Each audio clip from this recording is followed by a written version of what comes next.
સુરતમાં estate broker પર GST વિભાગની કાર્યવાહીને લઈને મોટા સમાચાર છે। જીએસટી વિભાગની કાર્યવાહીના તાર ભ્રષ્ટ અધિકારી સાથે જોડાયેલા હોવાની આશંકા છે। ટીઆરપી ગેમ ઝોનમાં જેલમાં રહેલા એક અધિકારી સાથે અને સીધા લઈ જઈએ હવામાન વિભાગની પ્રેસ કોન્ફરન્સ और उसका अगले 6 और 7 दिन डे 7 एंड डे 6 में आपका फेल वर्ड स्पीड रहेगा। और आपका जो हेवी रेनफॉल का वार्निंग है इस प्रकार है। डे 1 में heavy to very heavy with extremely rainfall होने का चांसेस है isolated places both Gujarat region and Saurashtra coast में। और गुजरात रीजन में डे 2 एंड डे 3 में आपका heavy to very heavy and day 4 and day 5 में हेवी रेनफॉल का चेतावनी दिया गया है।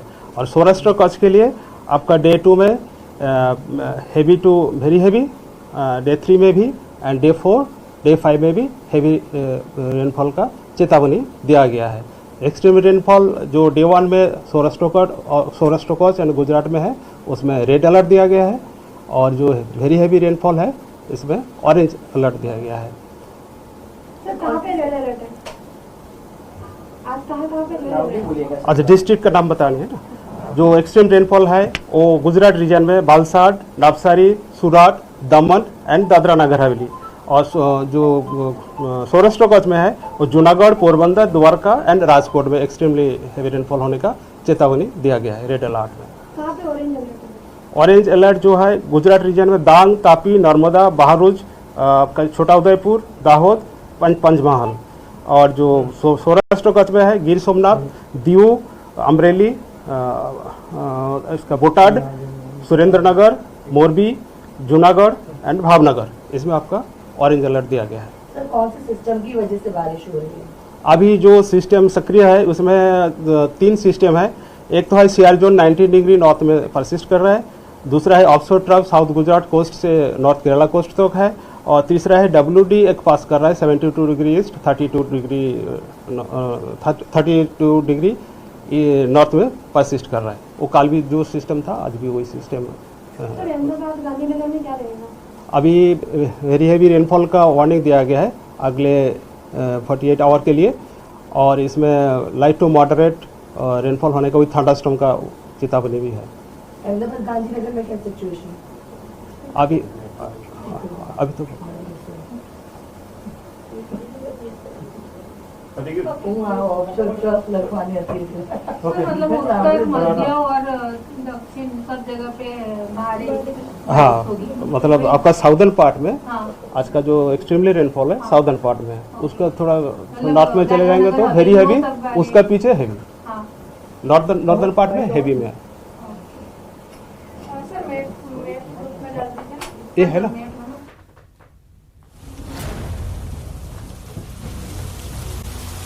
રાજકોટ કોર્પોરેશનમાં અધિકારી રાજ છે। પૂર્વ શાસક પક્ષના નેતા વિનુ ધવાએ બળાપો ઠાલવ્યો। સ્ટેન્ડિંગ કમિટીની બેઠક પહેલા સિટી ઇજનેર અલ્પના મિત્રાનો લીધો ઉધડો।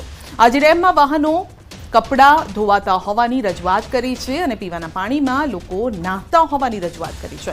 3 મહિનાથી રજૂઆત બાદ પણ કોઈ પગલાં નથી લેવાયા તેવું કહેવું છે।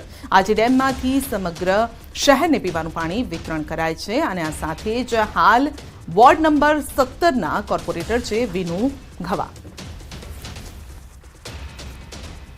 અલ્પાબેન મિત્રા છે એ અમારા સિટી છે, એને મેં 3 મહિનામાં કેટલી વાર ફરિયાદ કરી ભાઈ આજી ડેમ છે એ પીવાલાયક પાણી છે, એમાં કપડા લોકો ધોવે છે, ગાડીઓ લોકો ધોવે છે, એનો તાત્કાલિક રસ્તા બંધ કરીને એનો કંઈક નિર્ણય કયો, સિક્યુરિટી રાખી લ્યો તો તમે કંઈ કરતા જ નથી, એમ ન હાલે।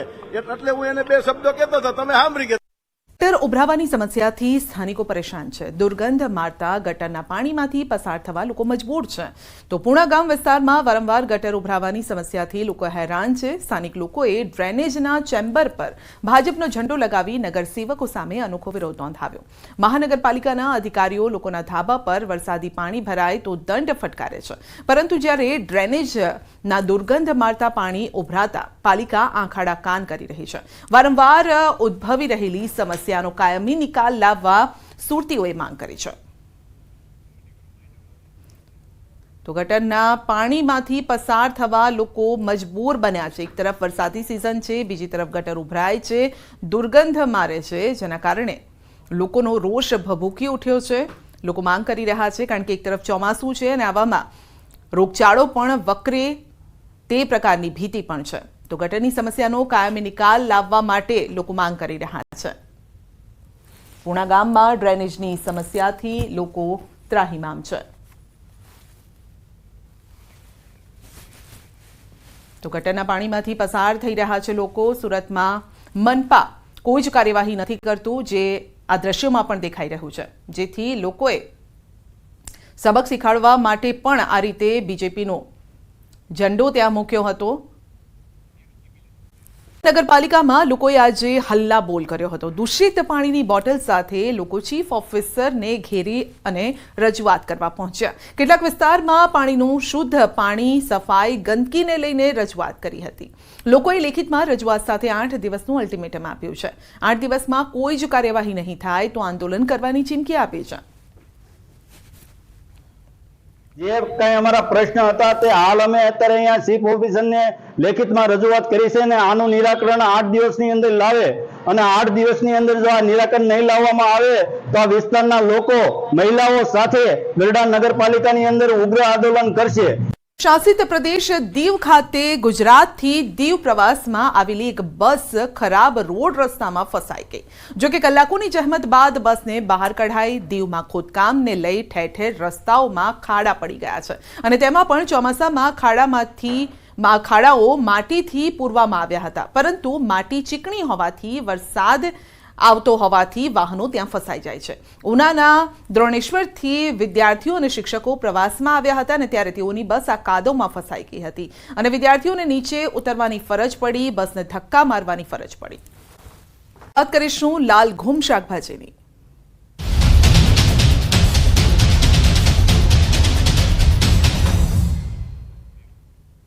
રાજ્યમાં વરસાદી માહોલ જામ્યો છે અને ત્યારે અમદાવાદમાં શાકભાજીના ભાવ પણ આસમાને પહોંચ્યા છે. અમારા સંવાદદાતાએ શહેરના પાલડી વિસ્તારમાં આવેલા શાક માર્કેટની મુલાકાત લઈ વેપારીઓ સાથે વાતચીત કરી. ટામેટાએ 100 રૂપિયા કિલો પહોંચી ગયા છે અને આ સાથે જ ભીંડા, ગવાર, ફુલાવર, તુરિયા સહિતના શાકભાજી મોંઘા થયા છે, જેથી ગૃહિણીઓનું બજેટ ખોરવાયું છે. જોકે રીંગણ, દૂધી, કોબીજ, બટાકા અને ડુંગળીના ભાવ પ્રમાણમાં સસ્તા છે. શાકભાજીના વેપારીઓએ જણાવ્યું છે કે વરસાદી માહોલના કારણે ટ્રાન્સપોર્ટેશનમાં પણ સમસ્યા થાય છે, જેના કારણે શાકભાજીના ભાવને અસર પહોંચી છે. એક સમય જે ટામેટાના ભાવ આપે 20 રૂપિયા, 50 રૂપિયા સાંભળ્યા છે, 50 રૂપિયા કિલો સાંભળ્યા છે, તે જ ટામેટા અત્યારે 100 રૂપિયા કિલો મળી રહ્યા છે અને ઘણી બધી જગ્યાએ અમદાવાદ શહેરની અંદર 100થી પણ વધારે ભાવ ચાલી રહ્યો છે. અત્યારે હું અમદાવાદના પાલડી વિસ્તારમાં છું અને પાલડી વિસ્તારની અંદર ટામેટાનો જે માલ આવ્યો છે તે સારો છે, પરંતુ ખાસ કરીને માલ ઓછો હોવાનું કારણ છે તે વેપારીઓના મતે શું છે તેમની પાસેથી જાણીશું. ટામેટા 100 રૂપિયા કિલો વધી ગયા, સાથે શાકભાજીના પણ ઘણા બધા ભાવ વધી ગયા છે. આખરે કારણ શું છે? વરસાદને કારણે.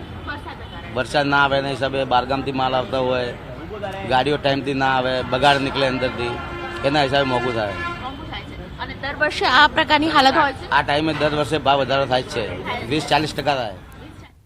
ચોમાસામાં ગૃહિણીઓનું બજેટ ખોરવાઈ શકે છે. શાકભાજીના ભાવ આસમાને છે, સિંગતેલના ભાવ પણ વધ્યા છે. સૌરાષ્ટ્રમાં સિંગતેલમાં 3 દિવસમાં 50 રૂપિયાનો વધારો થયો છે. મગફળીનું સારું વાવેતર છતાં પણ સિંગતેલના ભાવ વધ્યા છે. મગફળીનું ગત વર્ષે ગુજરાતમાં 46.42 લાખ ટનનું બમ્પર ઉત્પાદન નોંધાયું હતું અને આમ છતાં પણ સૌરાષ્ટ્રમાં સિંગતેલના ભાવમાં ₹50નો વધારો થયો છે. હાલ ચોમાસામાં અને મગફળીની સિઝનના આ વધારો થયો છે. ગુરુવારે 15 કિલોનો સિંગતેલનો ડબ્બો 2560થી 2610 રૂપિયા હતો, તે વધીને 2610થી 2660 રૂપિયા પહોંચી ગયો છે. વચ્ચે અમદાવાદ શહેરમાં પણ રોગચાળો વકર્યો છે. શહેરમાં વરસાદના કારણે ઠેર ઠેર પાણી ભરાવાની સમસ્યાના કારણે મચ્છરોનો ઉપદ્રવ વધ્યો છે. શહેરમાં મચ્છરજન્ય અને પાણીજન્ય રોગના કેસમાં વધારો થયો છે. સોલા સિવિલ હોસ્પિટલમાં હાલ દર્દીઓથી આ હોસ્પિટલ ઉભરાઈ રહી છે. સોલા સિવિલમાં છેલ્લા 1 સપ્તાહમાં 12,874 ઓપીડી નોંધાઈ છે. શહેરમાં ડેન્ગ્યુના કેસમાં પણ સતત વધારો થઈ રહ્યો છે. ડેન્ગ્યુના 230 શંકાસ્પદ કેસમાંથી 44 પોઝિટિવ આવ્યા છે, જ્યારે કે મેલેરિયાના 4 અને વાયરલ ઇન્ફેક્શનના પણ 1918 કેસ નોંધાયા છે. તો ઝાડા ઉલટીના 62 કેસ સામે આવ્યા છે. ચોમાસામાં લોકોને વિશેષ કાળજી રાખવા તબીબો સલાહ આપી રહ્યા છે. લોકોએ તકેદારી રાખવા માટે પોતાનું ઘરની આજુબાજુ સ્વચ્છતા જાળવી રાખવી જોઈએ, વારંવાર હાથ ધોવા જોઈએ, ઇમ્યુનિટી ડેવલપ થાય એના માટે સંપૂર્ણ આહાર લેવો જોઈએ, મચ્છરદાણી ઘરમાં રાખવી જોઈએ, ટૂંકી બાંયવાળા વસ્ત્રો પહેરવાના જોઈએ અને કોઈ પણ નાના બાળકો મોટાઓને જરૂર પડે તાવ કે એવો નાના સિમ્ટમ્સ દેખાય તો નજીકના સરકારી દવાખાનાના ડૉક્ટરને બતાવી અને એમની સારવાર લેવી જોઈએ. આરોગ્ય મંત્રી ઋષિકેશ પટેલે ચાંદીપુરા વાયરસથી ગભરાવું નહીં પરંતુ સાવચેતી રાખવાની સલાહ આપી છે.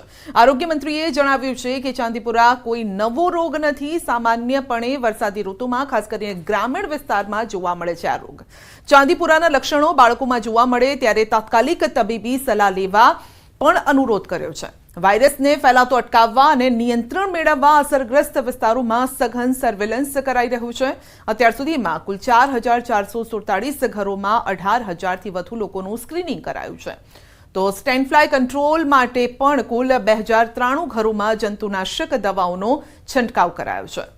રાજ્યનું આરોગ્ય વિભાગ અગમચેતીના ભાગરૂપે આ રોગનો ફેલાવો અટકાવવા માટે રાઉન્ડ ધ ક્લોક કામ કરી રહ્યું છે.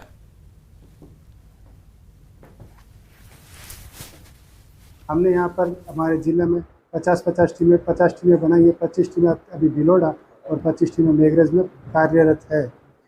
यह सभी टीमें 5% मैलोथियन पाउडर का डस्टिंग का आयोजन करके सभी कच्चे मकान जो हैं वहाँ के कच्चे मकानों में डस्टिंग का कार्यक्रम चल रहा है. 5% मैलोथियन की डस्टिंग से सैंड फ्लाई मर सकती है, तो उसकी वजह से ये डस्टिंग का एक मास लेवल पर आयोजन किया गया है. और मेरे सभी खेड़ित किसान भाइयों से ये अनुरोध भी है कि उनके विस्तार में वो स्वयं पेस्टिसाइड और इंसेक्टिसाइड्स का भी सैंड फ्लाई और दूसरे मॉस्किटोज़ का मारने का उपयोग कर सकते हैं.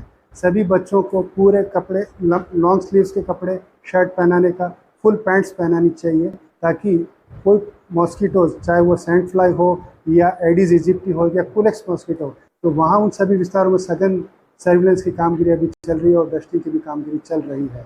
હાલમાં રાજ્યમાં આ રોગના કારણે મૃત્યુ થયા કે કેમ એ કહેવું જરા વહેલું કહેવાશે, પરંતુ પીડિયાટ્રિશિયનો માની રહ્યા છે કે આ લક્ષણો પ્રમાણે આ રોગ હોઈ શકે. આ વાયરસની ચકાસણી માટે આપણે નમૂનાઓને પૂના ખાતે મોકલ્યા છે. એનો પરિણામ આવેથી આપણને ખબર પડશે કે આ જે રોગ છે ચાંદીપુરમ છે કે બીજું. અત્યાર સુધીમાં 400થી વધુ ઘરોમાં અને 19,000 જેટલા લોકોનું આપણે સ્ક્રીનિંગ પર કરી ચૂક્યા છીએ. 2,000થી વધુ ઘરોમાં દવાઓનો છંટકાવ પણ જ્યાં આપણને આ કેસ મળ્યા ત્યાં આપણે કરી ચૂક્યા છીએ. આ રોગ ચેપી બિલકુલ નથી, ગભરાવાની જરૂર નથી, પણ સાવચેતી આપણે અચૂક રાખીએ એવી આપ સૌને મારી વિનંતી છે. તો રાજ્યમાં ચાંદીપુરા વાયરસનું નાના બાળકોમાં જોખમ વધ્યું છે. ચાંદીપુરા 9 મહિનાથી 14 વર્ષના બાળકોમાં થતો રોગ છે. મુખ્યત્વે મચ્છર અને માખીથી ફેલાય છે આ રોગ.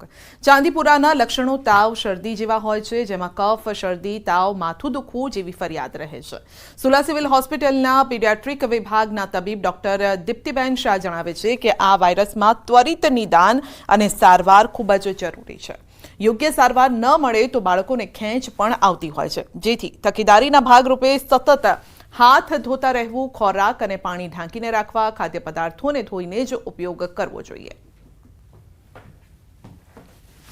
દરેક વાયરસ છે એ કોઈક વાહક થ્રુ ફેલાતો હોય છે. તો આ ચાંદીપુરા વાયરસ છે એના વાહકોમાં મોસ્કીટો છે, સેન્ડ ફ્લાય છે એટલે માખી મચ્છરથી ફેલાતો હોય છે અને એ એમાંથી બાળકોમાં આમાં વાયરસને ટ્રાન્સફર કરતા હોય છે. સૌપ્રથમ તો ચોખ્ખાઈ જે આપણે કહીએ hygiene, so hand hygiene is must. હાથ ધોવા, વારંવાર હાથ ધોવા, જે આપણે બધા કોરોના વખતે ખૂબ સારું શીખી ગયા છીએ, પણ દરેક વખતે બહારથી આવ્યા પછી, જમતા પહેલાં, કુદરતી હાજતે ગયા પછી, સ્કૂલની અંદર પણ બાળકોએ હાથ ફ્રિકવન્ટલી ધોવાનું કરવું જોઈએ. અને પાણીના વાસણો છે કે જમવાના ખોરાક જે છે રાંધેલો ખોરાક એ બધું જ ઢાંકીને રાખવું જોઈએ. આ સિઝનમાં શાકભાજી, ફળો કે અન્ય કોઈ પણ ખાદ્ય સામગ્રી જે ધોઈ શકાતી હોય એને ધોઈ સાફ કરીને જ કન્ઝ્યુમ કરવી જોઈએ.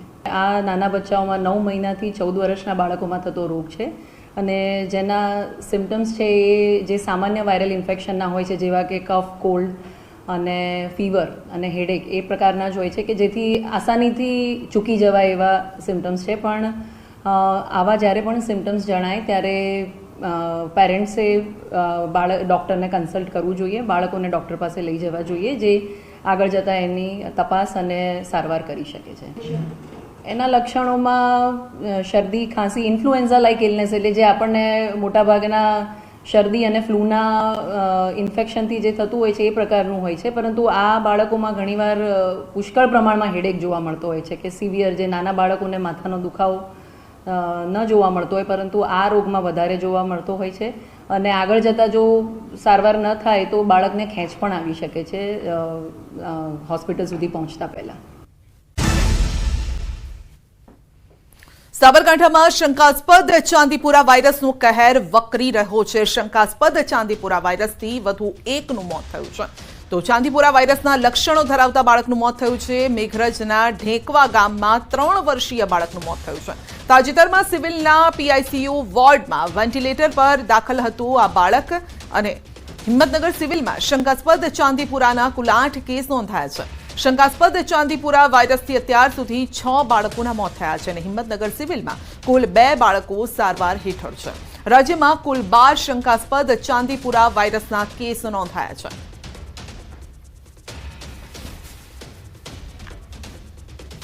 તો મેઘરજના ઢેકવા ગામમાં 3 વર્ષીય બાળકનું મોત થયું છે. ચાંદીપુરા વાયરસના લક્ષણો ધરાવતા બાળકનું મોત થયું છે.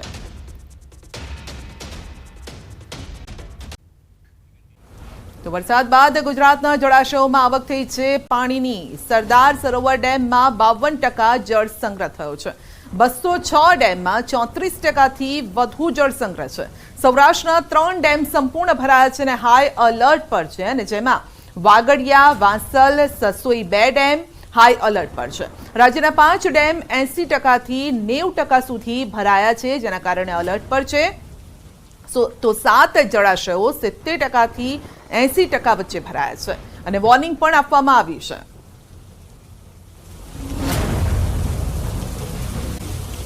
ગીર સોમનાથના ઉનામાં પણ મેઘરાજાનું આગમન. છેલ્લા કેટલાક દિવસોથી લોકો અસહ્ય ગરમીથી અકળાઈ રહ્યા હતા અને સવારે મેઘ સવારી આવી પહોંચી લોકોને ગરમીથી રાહત મળી છે. મેઘરાજાની ધમાકેદાર એન્ટ્રી થઈ છે. ઉના, ગીર ગઢડા પંથકમાં લોકો વધુ વરસાદની આશા રાખીને બેઠા છે. દ્વારકામાં મેઘરાજાની તોફાની બેટિંગ. મોટા આસોટા ગામમાં ભારે વરસાદ વરસ્યો છે. માત્ર 3 કલાકમાં 5.5 ઇંચ વરસાદનો દાવો છે. સ્થાનિકોએ 5.5 ઇંચ વરસાદ પડ્યાનો દાવો કર્યો છે કારણ કે નદીઓ છલકાઈ ગઈ છે, તળાવો છલોછલ થઈ ગયા છે અને રસ્તા પરથી પાણી વહેતા થયા છે.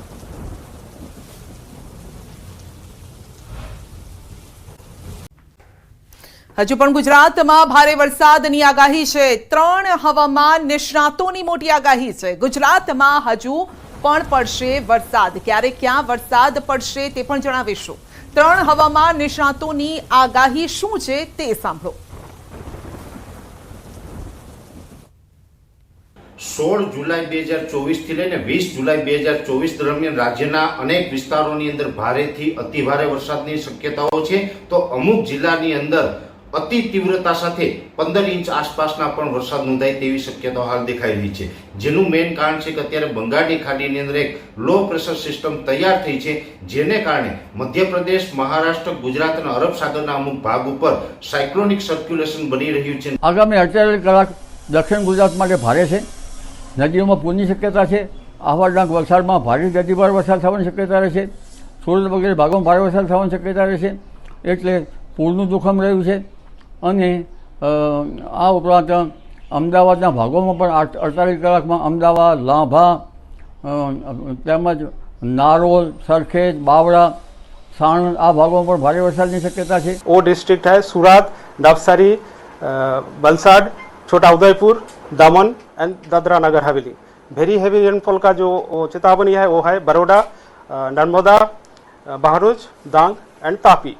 और सौराष्ट्र कच्छ के लिए जो डे 2 में एक्सट्रीमली हैवी रेनफॉल का चेतावनी है वो डिस्ट्रिक्ट है जूनागढ़, गिर सोमनाथ, दीव। અભ્યાસની ફી અંગે મોટા સમાચાર આવી રહ્યા છે। એબીવીપીએ ફીના નિર્ણય અંગે કર્યો છે મોટો દાવો। કાલ સાંજ સુધીમાં સરકાર સકારાત્મક નિર્ણય લઈ શકે છે। સરકાર સકારાત્મક નિર્ણય લેશે તેવી બાંહેધરી મળી છે તેવું એબીવીપીનું કહેવું છે। તો જીએમઈઆરએસના તોતિંગ ફી વધારા મામલે સરકાર લઈ શકે છે મહત્વનો નિર્ણય।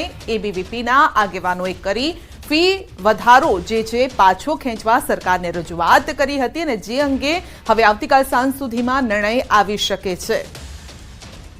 તો મેડિકલ અભ્યાસની ફી અંગે આ મોટા સમાચાર આવી રહ્યા છે। ફીમાં એબીવીપીએ ફીના નિર્ણય અંગે મોટો દાવો કર્યો છે કે કાલ સાંજ સુધીમાં કોઈ મોટો નિર્ણય આવી શકે છે। સરકાર સાથે પણ વિદ્યાર્થી પરિષદની વાતચીત ચાલુ છે। સરકાર દ્વારા અમને એવી બાંહેધરી આપવામાં આવી છે કે આવતીકાલ સાંજ સુધીમાં કોઈ પણ પ્રકારનો એક પોઝિટિવ નિર્ણય એ સરકાર દ્વારા લેવામાં આવશે। આ નિર્ણય એકવાર સરકાર દ્વારા ઘોષણા કરવામાં આવે એ પછી જો એમાં વિદ્યાર્થીઓને જો મૂંઝવણ હશે, જો વિદ્યાર્થીઓના કોઈ પ્રશ્ન હશે તો વિદ્યાર્થી પરિષદ એની આગળની રણનીતિ એ નિશ્ચિત રૂપે